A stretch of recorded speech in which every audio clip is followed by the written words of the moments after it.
Welcome to Walking with Chris and Vanessa. Today's topic is grace and forgiveness. And Chris, I want you to start us off with telling people about vision retreats. From your perspective, what are vision retreats? My genesis to understanding what a vision retreat was watching or listening to a Jimmy and Karen Evans Marriage Today CD or CD back in the day. And I think it was Marriage on the Rocks. And with that, he was talking about how he saw this one couple that was just glowing and they were just so vibrant and together and in sync. And he sought to understand, like, what are you guys doing? How are you guys in sync and walking together and doing marriage in this way? Because he was seeing turmoil and a lot of backlash in his marriage, but he didn't see that in this couple. You know, sometimes outside looking in, you get it. But he saw fruit. He saw the fruit of peace. He saw the fruit of oneness. And he asked them what they were doing. And this is one of his mentors. And he told him, he said, yeah, well, we just got back from our vision retreat. And they go on vision retreats. And he was telling them about it. Then ever since then, he started going on vision retreats. And I was listening. And I was like, man, we at odds right now. And we need to learn how to walk in step. And the word says, without vision, the people perish or cast off all restraint and run wild. And I was like, well, we're going on a vision retreat. So a vision retreat is making the time, you hear me, to get up with God and to hear his vision and to get with one another, to slow down and get with one another and to document the major areas of your life and how you and your spouse plan on operating together in these different areas of finances and vacations and the in-laws and the different areas that matter, fitness, friendships, our family values and vision. So it's so many different areas. And when we did it, then we start taking other couples on it. Then we let a church through it. So because it became a part of what kept us in sync. So that's what vision retreats are. So that's a great segue into our topic today. One of the things that we realized after doing several vision retreats is, guess what? You still got conflict. Now, this is a time for us to really put on a specific topic what we think and what we want, what God is saying. And it ain't always going to be in alignment, but now you've put dedicated time to doing that. So this vision retreat, we were actually in Dunedin, and our topics for this vision retreat were the career change, because you were, 5 to 6 months from changing from your career.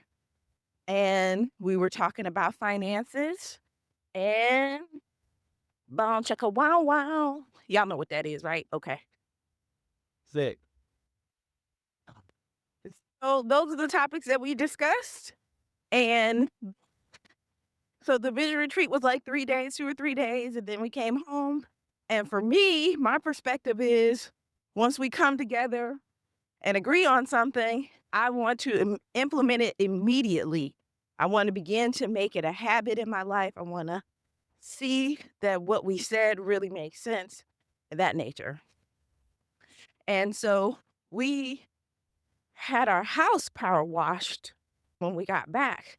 And the people who power washed our house, they hit our security lights or whatever and caused a power surge. And it took out our AC and like half of our electricity or something like that. And Chris was up trying to figure it out. We had an agreement that day from the vision retreat to have some intimacy time. And that situation caused him not to be focused on our intimacy time. He was trying to figure that thing out because he didn't want our grass to die. And he was just seeing all the downstream effects of not having power throughout the house. So he was trying to fix it. And for me, I'm very judgmental about let your yes be yes and your no be no. So since we came to agreement and we were supposed to be on the same page, I showed up for our intimacy time and he was outside. And I was like, okay, well, it's just gonna be a little while. And nah, when Chris gets involved in something, he's all in. And he totally forgot. And I took it personal. So one of the things I remember from Chris's speaking stance is Q-tip. Quit taking it personal. I took it personal all the way. It was a mistake. He just forgot. But I made it deep. I was like, you don't prioritize me.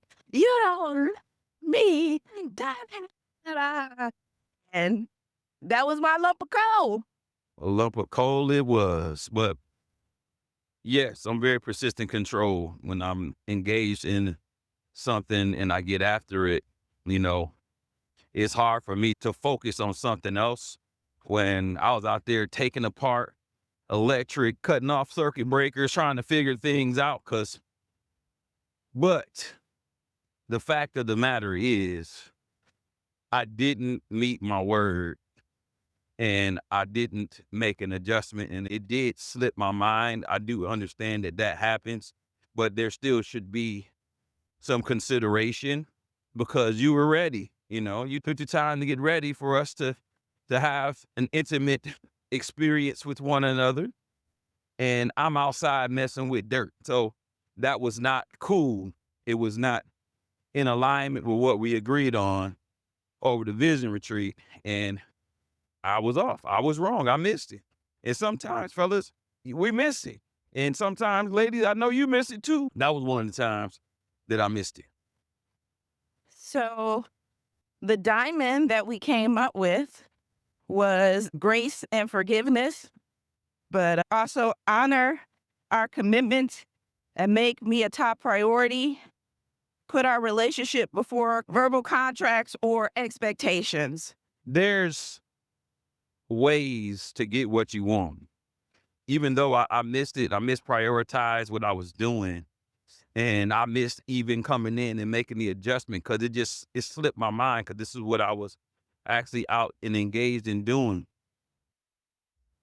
There's ways to get what you want. So I was just saying, have some grace, not to say, hey, you can totally miss it, to have some grace and just come to me or say something like, hey, we got something else to do, you know, and kind of just give me a hint because sometimes I'm just off, man. I'm just being honest. Sometimes I don't get it all the time. I don't dot all my I's and cross all my T's.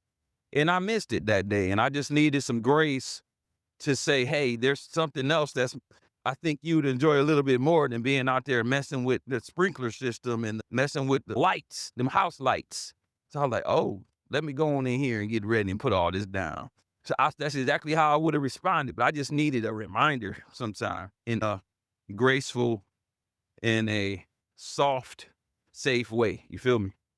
And in light of whether this was a real diamond or a fake diamond, I would say it was a fake diamond because of the next day after I was meditating on this diamond, I got even more angry. This is why you need the red flag journal.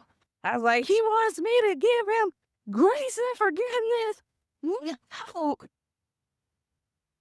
He's tried so hard to push past that. He had planned like a spontaneous date. We went to St. Pete and we found some new park and we was out there enjoying the weather, the beautiful Florida weather, and walking by the water, seeing the flowers and bikes and everything. And Chris was trying to hold my hand, and I was emotionally stonewalling the whole day. The diamond was fake to me, and because of my behavior and my thoughts and beliefs, I couldn't get past it.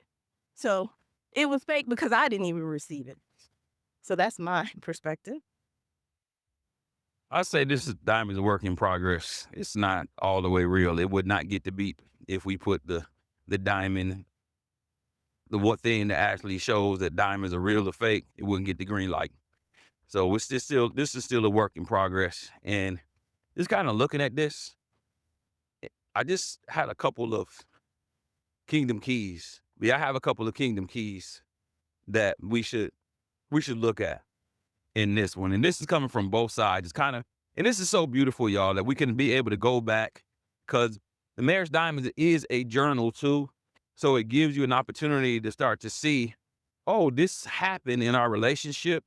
This was a pressure point, and this is something that we can go back and review so that we can come out even stronger, and we can see, hey, are we doing this today? Or was that for that season? And is this for a different season now? Like what is the adjustment we need to make now? So the kingdom key, number one, that I would say, fellas, and this is for the fellas, those who are maybe like me, that get locked in into projects and kind of forget all else, is give yourself a reminder. Give yourself something where you can be reminded, that you know it'll get your attention. Have something in place to where you can stay on top of the agreements that you have. Cause that would have really helped me if I just had my phone on vibrate and a reminder while I was out working, like boom, intimacy time, vision retreat. Like boom, it's over. Forget this floodlight. I'm about to go take this shower and it's about to be on, So give yourself a reminder. I do have a kingdom key. One of the things that this diamond showed me is how you treat others is also how you treat yourself. And it's showing me that I don't have any grace or forgiveness for myself. I'm very tight there, that I'm very judgmental on myself. And so since I treat myself that way, that's how I treat you. So being able to reflect back on that and see the lessons learned, like quit taking things so personal. Don't generalize one mistake to be everything. Like, let go of some things.